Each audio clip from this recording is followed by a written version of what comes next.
تو ناظرین کیا کرنا ہے کہ آپ نے تھکنا نہیں ہے، ٹھیک ہے۔ اللہ تعالیٰ کیا ہے کہ تمہاری برداشت کی طاقت کو نہیں آزماتا، وہ تمہارے ایمان کا امتحان لیتا ہے، اور انہی کا امتحان لیتا ہے جن کو وہ اپنا دوست بناتا ہے۔ اللہ کو برداشت کی حد معلوم ہے۔ تو ناظرین یہ ویڈیو اس لیے بنائی جا رہی ہے کہ آپ جو ہے نا اندر سے جو ہے نا موٹیویٹ ہو سکیں، آپ کو کچھ تسلی ملے، آپ کو یعنی کہ کوئی آپ کی دل جوئی ہو، کہ تاکہ آپ کو پتہ چلے کہ انشاءاللہ میرا کام ہو جائے گا۔ تو اللہ کو کیا ہے کہ برداشت کی حد معلوم ہے کہ اللہ کبھی بھی اس حد سے زیادہ غم نہیں اس انسان کو دیتا، لیکن یہ کہ آپ لوگوں کو لگتا ہے کہ جیسے ہم تھک گئے ہیں، ٹھیک ہے، مگر کیا ہے، تھکتا تمہارا ایمان نہیں، بس حوصلہ جو ہے نا وہ گھبرا جاتا ہے ہمارا۔ جب اللہ کن کہتا ہے تو ناممکن بھی ممکن بن جاتا ہے، اور دعائیں مقدر پر بھاری پڑ جاتی ہیں۔ دیکھیں میں نے آپ کو دعا مانگنے کا ناظرین طریقہ بتایا نا، تو سورہ یوسف مثال ہے، وہ آزماتا ہے اسی چیز سے جو تمہیں سب سے زیادہ پیاری ہوتی ہے، تاکہ اس چیز کے ملنے کی تڑپ تمہیں اللہ سے ملوا دے۔ تو ناظرین دیکھ لیے کہ اللہ تعالیٰ جس کو دوست رکھتا ہے، جس کو اللہ تعالیٰ کو لگتا ہے کہ یہ بندہ مجھ سے پیار کرتا ہے، تو اللہ تعالیٰ پھر اس کو آزماتے ہیں۔ آزماتے یہ ہیں کہ اس کو کوئی منزل ملے، اس کو کوئی راستہ ایسا آسان مل جائے، تو اگر وہ اس آزمائش پہ پورا اتر آتا ہے تو اللہ تعالیٰ پھر اس کے لیے جو نا ہر راستہ آسان فرما دیتے ہیں۔ تو ناظرین آپ کو دعا مانگنے کا میں نے طریقہ بتا دیا ہے، ان الفاظ کو آپ یاد کر لیں، آپ نے اسی طرح دعا مانگنی، اس کے ساتھ جو آپ نے دوسرا کام کرنا ہے، ٹھیک ہے، کیونکہ مشکل بڑی ہے، گناہ زیادہ ہیں، تو اس کے لیے ہمیں جو ہے نا کام بھی اسی طریقے سے کرنا ہوگا، اسی طریقے سے عمل کرنا ہوگا۔ دوسرا آپ نے کام یہ کرنا ہے کہ صدقہ اور خیرات ضرور کریں، کیونکہ صدقہ جو ہے نا کرنے سے کیا ہے کہ دولت، رزق اور برکت حاصل ہوتی ہے۔ تو ناظرین کیونکہ رسول کریم صلی اللہ علیہ وآلہ وسلم کا فرمان ہے کہ کسی بات پر قسم اٹھا لیں تو پھر کوئی بات رہ جاتی ہے، میرا خیال ہے کہ کوئی گنجائش نہیں رہ جاتی۔ تو رسول کریم صلی اللہ علیہ وآلہ وسلم نے قسم اٹھائی کہ لوگوں میں 3 چیزوں پہ قسم اٹھاتا ہوں۔ پہلی چیز میں قسم اٹھاتا ہوں، جو شخص صدقہ کرتا ہے اللہ کی قسم اس کا مال کم نہیں ہوتا، بڑھتا ہے۔ اب بتائیں اس میں کس شک کی گنجائش ہے کہ بالکل بھی نہیں۔ دوسری بات یہ کہ رسول کریم صلی اللہ علیہ وآلہ وسلم نے فرمایا میں اس بات کی قسم اٹھاتا ہوں، اور ایک روایت کے الفاظ یہ بھی ہیں کہ اللہ کی قسم جس کے ساتھ زیادتی ہو اگر وہ معاف کر دے، تو دوسرے الفاظ اس طرح ہیں کہ اگر کوئی تواضع اختیار کرے تو وہ گرتا نہیں، اللہ اسے اور عزتوں سے نوازتے ہیں۔ تیسری بات رسول کریم صلی اللہ علیہ وآلہ وسلم نے فرمایا کشکول گدائی لوگوں کے سامنے کرتا ہے، اپنی ضروریات کا رخ اللہ کی طرف نہیں کرتا، اللہ کی قسم اس کے لیے فقیری کے لیے دروازے کھول دیتا ہے۔ ایک بات یاد رکھنے والی ہے، جس شخص کے ذہن میں یہ بات ہے کہ صدقہ کرنے سے مال ختم ہوگا، تو اس حدیث کی روشنی میں اللہ کے رسول صلی اللہ علیہ وآلہ وسلم نے قسم اٹھائی ہے اس کا مال کم نہیں ہوتا، زیادہ ہوتا ہے۔ تو ناظرین آپ نے صرف ان 2 چیزوں کا صدقہ دے دینا ہے، دولت اور رزق بھاگتا ہوا آپ کے گھر آئے گا، گھر سے پریشانیاں، بندش، بے برکتی اور بیماریاں دور ہو جائیں گی، اور اس کے ساتھ استغفار جو ہے نا وہ جاری رکھیں، اس کا ذکر، دولت ہی دولت ہوگی، خوشیاں ہی خوشیاں ہوں گی۔ اور اس صدقے کو دینے کے لیے آپ کا امیر پیسے والا ہونا ضروری نہیں ہے، غریب سے غریب شخص آسانی سے اس صدقے کو دے سکتا ہے اور اپنی قسمت اور تقدیر کو بدل سکتا ہے۔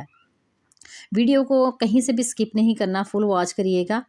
تو 3 ایسے صدقوں کے بارے میں آپ کو بتاؤں گی جن میں سے اگر آپ صرف 2 صدقے دینے شروع کر دیں تو آپ کی قسمت ایسی بدلے گی کہ آپ کو خود یقین نہیں آئے گا، اور ساتھ استغفار کرتے رہنا ہے، انشاءاللہ ہر بند راستہ کھلے گا، آپ کی زندگی سے اور گھر سے غربت کا مکمل طور پر خاتمہ ہو جائے گا، دولت ہی دولت اور خوشیاں ہی خوشیاں ہوں گی۔ اس کے لیے بس آپ نے ان تینوں میں سے کسی 2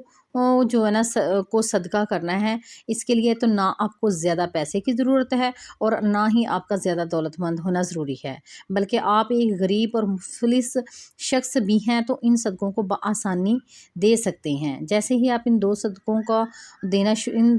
کو دینا شروع کریں گے، آپ کے رزق میں اضافہ ہونا شروع ہو جائے گا، آپ کی مشکلات بھی کم ہوں گی، اور جو ہے نا آپ کا پیسہ تیزی سے بڑھے گا۔ اگر آپ کے گھر میں خدا نخواستہ کوئی بیمار تھا یا بیماریاں آتی رہتی تھیں تو بیماریاں بھی ختم ہو جائیں گی گھر سے، اور آپ کی زندگی سے بے بردگی ختم ہو جائے گی۔ تو آپ اور آپ کے گھر والے جو بلاؤں سے محفوظ بھی رہیں گے۔ تو مصیبتوں کے آگے یہ دو صدقے ڈھال اور رکاوٹ بن کر کھڑے ہو جائیں گے۔ ناظرین، خاص کر رزق کے حوالے سے آپ کے جتنے بھی مسائل ہیں، جتنی بھی پریشانیاں ہیں، وہ تمام دور ہو جائیں گی۔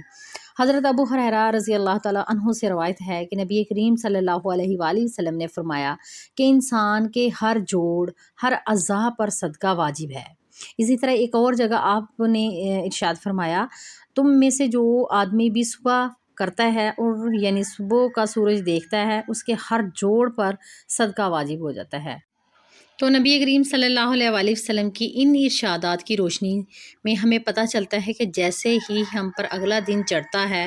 ہمارے جتنے بھی جوڑ ہیں، یعنی ہمارے جسم میں 360 کے قریب جوڑ ہیں، ان تمام پر صدقہ واجب ہو جاتا ہے۔ اور ہم میں سے کتنے ایسے لوگ ہیں جو اپنے جسم واجب ہونے والے اس صدقے کو دیتے ہیں۔ ہم میں سے زیادہ تر لوگ تب ہی صدقہ دیتے ہیں جب ہم بیمار پڑتے ہیں یا پھر ہم پر کوئی مصیبت نازل ہوتی ہے۔ تو اس سے پہلے صدقہ تو دینے کا نہ تو ہمارے ذہن میں کوئی خیال ہوتا ہے اور نہ ہی ہم زیادہ تر لوگ صدقہ دیتے ہیں، اور یہی وجہ ہے کہ ہماری زندگیوں میں اچانک سے مصیبتیں اور پریشانیاں اور رزق کی تنگی چلی آتی ہے۔ تو اب آپ کو بتاتے ہیں کہ 3 صدقوں کے بارے میں کہ آپ نے کس طرح صدقہ دینا ہے، جس کے بعد رزق، دولت اور تمام پریشانیاں جو ہے نا جڑ سے ختم ہو جائیں گی، اور ہر راستہ جو ہے نا آپ کے لیے آسان ہو جائے گا، اور دولت اور پیسے کی بارش ہوا کرے گی آپ کے گھر میں۔ تو جتنی بھی پریشانیاں، مسئلے ہیں، بے بردگی، بیماریاں، تمام کا آپ کے گھر سے صفایا ہو جائے گا۔ لیکن اس سے پہلے آپ نے اسلامی تعلیمات کی روشنی میں اپنے آپ کو صدقے کے بارے میں چند جو ہے نا باتیں بتائی ہیں، ان کا بہت ہی خیال رکھنا ہے۔ آپ کو پتہ ہے کہ صدقہ جو ہے نا 1000 بلاؤں کو ٹالتا ہے، مصیبتوں کو ٹالتا ہے، ٹھیک ہے؟ جب وہ صدقہ کہ آپ نے دینا بھی کس کو ہے؟ ضرورت مند لوگوں کو، ٹھیک ہے؟ ضرورت مند جو ہوتا ہے اس کو دیں گے تو وہ آپ کے لیے دعا کرے گا، تو وہ عرش تک جائے گی، تو آپ کے اللہ تعالیٰ جو ہے نا وہ آپ سے خوش ہوں گے، ٹھیک ہے؟ تو ناظرین، یہ سب سے آسان صدقہ ہے جو آپ یعنی کہ اپنے گھر کی چھت کے اوپر پرندوں کے لیے جو ہے نا تازہ پانی رکھیں چھاؤں میں، گرمیوں میں، ٹھیک ہے؟ اور روزانہ جو روٹی کے چھوٹے چھوٹے باریک ٹکڑے کر کے اپنی چھت کے اوپر ڈالیں تاکہ ادھر پرندے آئیں، ان کو کھانا ملے۔ تو یہ بھی ایک صدقہ ہے، بہت آسان، اور یہ ڈیلی کریں۔ تو اس کے علاوہ بھی آپ کیا ہیں کہ کسی ضرورت مند کی مدد کر سکتے ہیں، کسی غریب کو کھانا کھلا سکتے ہیں، اور اب منتھلی جو ہیں کسی کو راشن دے سکتے ہیں۔ راشن نہیں دے سکتے تو آپ اپنی تنخواہ میں سے چند ہزار میں سے چند 100 بھی دے سکتے ہیں، لیکن یہ کہ آپ نے منتھلی اپنا جو نا صدقہ لازمی کرنا ہے۔ دیکھیے گا اس سے آپ کو کتنا فرق پڑتا ہے۔ آپ کے استغفار کا جو عمل ہے نا، اس کی پاور جو ہے نا بہت یعنی کہ مضبوط ہو جائے گی، کیونکہ اللہ تعالیٰ نے جو فرمایا ہے یعنی کہ اس کو اپنے یعنی کہ اپنی زندگی کے اوپر جو ہے نا اس کو اپلائی بھی کرنا ہے، ٹھیک ہے؟ صرف ہمارے ذکر اذکار جو ہیں وہ ہمیں بلند نہیں کرتے، ہمارے ذکر اذکار ہمیں تب ہی بلند کرتے ہیں جب ہمارے اس کے مطابق ہم اپنے اعمال کو بھی ٹھیک کرتے ہیں، ہم دوسروں کے لیے آسانیاں پیدا کرتے ہیں، حلال کھاتے ہیں، حرام کے قریب بھی نہیں جاتے، دوسروں کو اپنی زبان اور اپنے ہاتھ سے نقصان نہیں پہنچاتے، دوسروں کے لیے آسانیاں یعنی کہ کرتے ہیں۔ اگر آپ کو کسی اچھی چیز کا پتہ ہے تو آپ اس کو دوسروں کو بھی بتاتے ہیں تاکہ دوسرے کو بھی فائدہ حاصل ہو۔ تو اس کے ساتھ آپ استغفار کریں ناظرین، اور آپ زیادہ لمبا صرف استغفار نہیں کرنا چاہتے تو آپ صرف استغفر اللہ اس کا ذکر کرتے رہیں۔ آپ اس کو کاؤنٹ بھی کر سکتے ہیں ڈیلی، آپ اس کو 5000 10,000، بعض جو میرے سبسکرائبرس ہیں وہ بتاتے ہیں کہ ہم 27,000 مرتبہ بھی ڈیلی کرتے ہیں۔ ایک بھائی نے بتایا تھا مجھے کہ میں روزانہ جو ہے نا 27,000 مرتبہ جو ہے نا استغفار کرتا ہوں، اور اس نے بتایا کہ میری زندگی میں بہت زیادہ یعنی کہ معجزات ہوئے ہیں، ٹھیک ہے؟ اور وہ کہتے ہیں کہ میں جو دعا مانگتا ہوں اللہ تعالیٰ سے وہ میری پوری ہو جاتی ہے۔ تو انشاءاللہ یہ جو میں نے 2-3 آپ کو ساتھ عمل بتائے ہیں یہ بھی کریں اور اس کے ساتھ استغفار کریں، اور سب سے پہلے جو آپ کو دعا کا طریقہ بتایا ہے وہ الفاظ یاد کر لیں، ان کو لکھ لیں، تو وہ آپ اس طرح دعا مانگیں، انشاءاللہ آپ کے لیے ہر راستہ کھل جائے گا۔ پھر ایک دن آپ اس منزل پہ آ جائیں گے کہ آپ کو جب کسی چیز کی ضرورت ہوگی، ذہن میں خیال بھی آئے گا، تب زبان پر آنے سے پہلے ہی آپ کی پوری ہو جائے گی۔ تو ناظرین جی، یہ جو میں نے آپ کو عمل بتایا ہے اس کا جو ہے نا ہدیہ یہی ہے، اجازت یہی ہے کہ آپ نے اس ویڈیو کو جو ہے فل واچ کرنا ہے۔ اگر کس نے سکپ کی ہوئی ہے تو جا کے واپس اس کو فل واچ کریں، اور کمنٹ میں جو ہے کوئی آپ اللہ کا نیم جو ہے وہ لکھ دیں، اپنے کنٹری کا ساتھ نام لکھیں، جو دعا کروانا چاہتے ہیں تو وہ اپنا نام ساتھ ضرور لکھیں، اپنے کنٹری کا نیم یا پھر اپنے سٹی کا نیم ضرور لکھیں، انشاءاللہ اس کا جو ہے نا نام نوٹ کر لیا جائے گا، اور میں خصوصی دعا بھی کروں گی۔ تو ویسے بھی میں سب کے لیے دعا کرتی ہوں جو میرے ویورز ہیں، جنہوں نے مجھے سبسکرائب کیا ہوا ہے اور جنہوں نے نہیں بھی کیا ہوا، ان سب کے لیے بھی دعا کرتی ہوں۔ تو امید ہے کہ ناظرین آج کی ویڈیو پسند آئی ہے، تو لائک کریں، شیئر بھی کریں اس کو، اور چینل پہ نیو ہے تو چینل کو سبسکرائب کر لیں تاکہ آپ کو اسی طرح کی جو ہے موٹیویشنل ویڈیوز اور جو ذکر اذکار کے جو ہیں وظائف وہ آپ کو ملتے رہیں، اور یہ جو وظائف ہیں انشاءاللہ آپ کی زندگی بدلیں گے۔